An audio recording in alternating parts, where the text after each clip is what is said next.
Hi, you're watching the LinkedIn Pro on Facebook, and this is a very short video, probably a series of 5 that I'm going to put together over the coming weeks. And it's just a show and tell really about what's wrong and what's right with LinkedIn profiles and how you can improve them. It's pretty much a formulated process that if you fill in the boxes right, you'll perform better on LinkedIn. So it is amazing how many people don't fill in those boxes, and therefore I thought this short series might help out people in getting that phase right. So what we're going to do is show you a few things on what's wrong and then how you might think about putting that right. Hopefully you'll find it useful. Thanks. Just heading back to about a year ago or so, the very start of the process of me taking an interest in LinkedIn and what it could do, started out with a good chum of mine, who you can see here is a guy called Dave Withy. And Dave, when I came across his profile, was, as you can see, not in terribly good order. There was no image. His name was spelt correctly. The fact he is a sales director at Arena Seating has some value if you happen to know he's a sales director and you happen to know he is the actually works at Arena Seating. He's not based in Reading and he's not in consumer services, so that gives you a hint as to why and where there were some of the problems with this profile to start with. So, having picked up the phone to Dave and pretty much finding out there were some problems out there with people uh, for one reason or another not getting this right. I then went and had a float around some other friends of mine and had a look. And one of these was a guy called Graham Fordham, who's once again a very good friend. And Graham was up for having a look at this and see if he could sort it out and get things done better. Well, let's just have a quick look here. I can tell you that is Graham over there in the distance. I'm filming his camera out in Dubai somewhere. And again, his name's spelt right. Independent motion pictures, is that a useful key phrase? I don't know. Film professional, yes, but what kind of a film professional? He is an Exeter. He is in the motion pictures and film industry. So that was one thing which was stacking up for him, but it actually wasn't his speciality and what he wanted to do. So with Graham, it was one of those ones where, as he is such a good friend of mine, I was able to sort of take a little bit of time and try and help him out with this. And you'll see the results of the work we did together coming a little later on. So finally, on the downside of things, let's just take a look at one further profile, which is again somebody I know, a guy called Ian Walker. Ian I've known for many, many years. He's very successful in a business which is to do with large screens. So if you go to the likes of a rock concert or a big sporting event, there's quite a good chance in the Europe or Middle East that you'll be sitting looking at one of Ian's screens. Now, from Ian's point of view, there's one of the key elements of LinkedIn to me is due diligence. It's people looking at you who are about to make relatively large investments in your business or your services. And what you're trying to give them is some evidential idea that you can deliver on what you say you're going to do. Now, let's just take a quick look at Ian's profile because I'm fairly convinced this could be significantly improved and could be far more assistive to him. Name once again spelt right. The classic error, if you put director at Phonics LED, which is what he does, and if you go down the page, it will tell you that once again he's a director at Phonics LED. And what happens if you don't change anything on your headline, it will put this section into your headline for you. Now, I come back to the point once again. The only reason that this is useful, if you consider out of 300 million people, how many people on LinkedIn are actually directors, there's probably 15, 20 million people around the world that have the title director. So there's no benefit to you in terms of people finding you for the services you offer by putting the word director. At Phonics LED, well, Phonics LED is a search term. If people know what Phonics LED do, it's arguable that that could be of partial use. How much would it be of better use if Ian was to put in there LED screen rental for events? I'll leave that hanging there for a moment.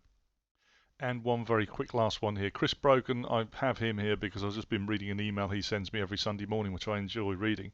Chris is highly renowned for being incredibly good on the internet, specifically in Twitter and Google Plus. And this morning in his email, he was talking about Facebook.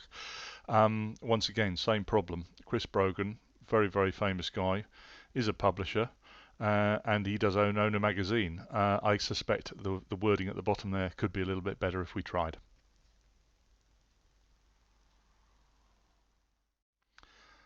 So I just want to come back to Dave Withy, who runs this amazing business called Arena Seating, part of the Arena Group Limited.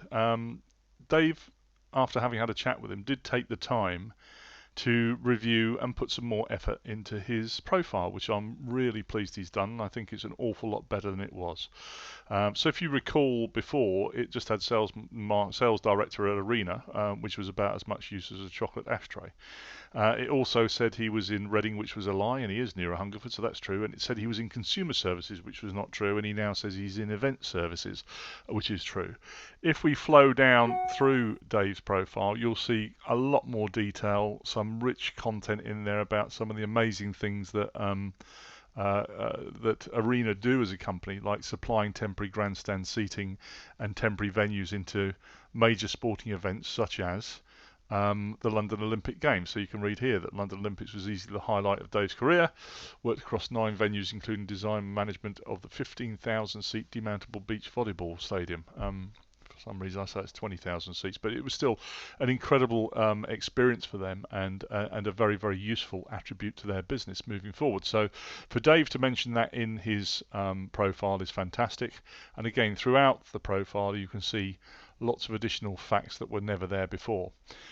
What makes it all the more disappointing in some ways is that this top box system, which we're talking about again, where it has all the opportunity to talk about phrases that people might search for, Dave's advice and elected approach to this is to keep with talking about what he does and what his company is, and that's it. Now, if he was to put sales director at Arena Group, I'd live with that, as long as it was followed by temporary grandstand hire, temporary seating hire, and global overlay suppliers for sport, or something like that.